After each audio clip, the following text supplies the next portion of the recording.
Kita ke pasangan calon berikutnya, Tribuners sambil joget Murad gandeng Widya dan Michael menuju kantor KPU Maluku.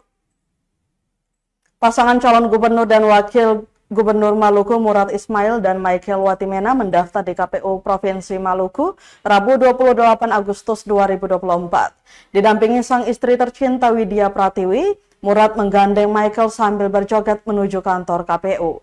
Tiupan trompet dan tabuhan tifa Toto Buang menambah ramainya suasana.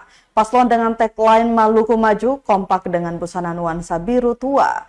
Setiba di halaman depan kantor KPU, Murad Michael disambut hangat Ketua KPU Maluku Sadek Fuad dan para komisioner.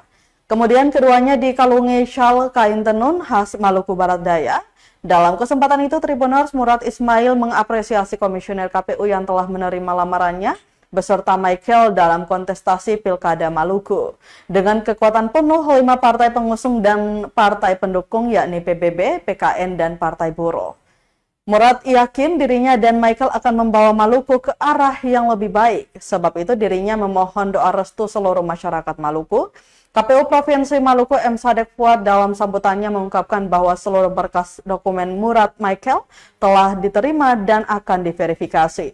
Dia menyatakan dokumen yang dimasukkan Murad Michael telah lengkap dan sah. Diketahui pasangan Murad Michael Watimena diusung koalisi PAN, Demokrat, PKS, PKB, dan Golkar dengan total 19 kursi di DPRD Maluku periode 2024-2029.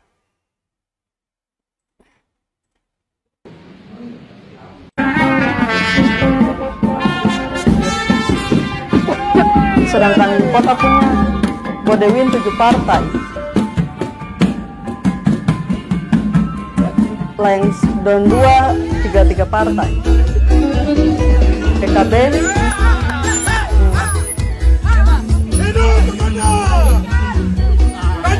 akan konsen hitungan kursi lain. Tapi kalau mau hitungan kursi dan punya sudah. Download Tribun X sekarang. Menghadirkan lokal menjadi Indonesia.